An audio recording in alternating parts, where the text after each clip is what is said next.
Belgium start tomorrow, and they were told to cover up the word love that was on one of their shirts. As Nicky, as you said in the WhatsApp group, I don't want to steal your line, but you can't imagine a Bond villain saying you can't use the word love. I mean, it's sort of, if it wasn't so grim, it would be hilarious. I'm going to be honest with you. Like, and if you'd spoken to me yesterday, I think my whole mood would have been very different. Well, it was very different. By the end of yesterday, which is when this news was came out,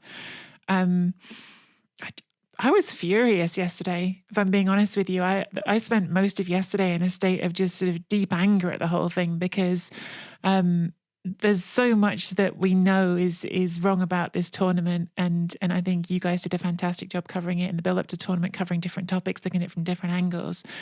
But as someone who is LGBTQ+, and who is sort of really like at the thinnest end of the wedge with it, frankly, because I am in the end a privileged person who lives in relative comfort in a country that is relatively safe for me to live in. This is not about me, but at the same time, the sort of speed with which football's solidarity with a huge, fine, we're a minority, but a huge demographic worldwide of real people with real lives, and show that it's not willing to stand up for us, even in the most minimal way, and not make the most minimal gesture of solidarity for people who very often have to overcome huge hurdles in their lives to live authentically, to love people, literally to love the people who they fall in love with, or just to be the people that they are. Culminating in this bizarro world. Oh no, you can't wear a shirt that, by the way, must have been shown to FIFA months ago. All of these shirts get signed off by FIFA a long way before the tournament. That has the word love inside the collar, not even outside the collar, with no reference at all, frankly, to what kind of love we're talking about. It's just the word love. There's no rainbow flag on it. There's no nothing.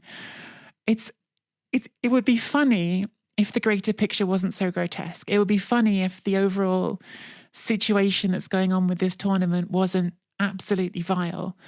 And it was sort of, it was a point yesterday when I saw this, so I was at the end of my tether, frankly, and I sort of thought, well, this is just beyond.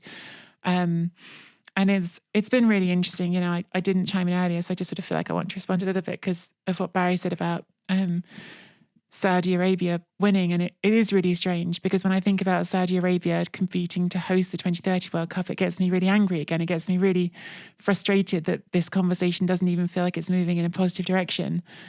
And yet, funnily enough, that did feel for me like that was the first sort of 90 minutes of this tournament. I did just think about the football. I just watched the football and thought, gosh, this is a good football game that's happening, and I'm glad to be enjoying it.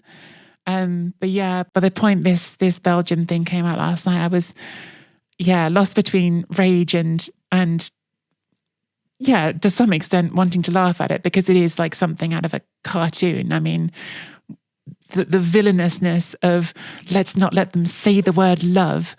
You wouldn't put that in a Dr. Evil line for a Austin Powers movie. It's stupid.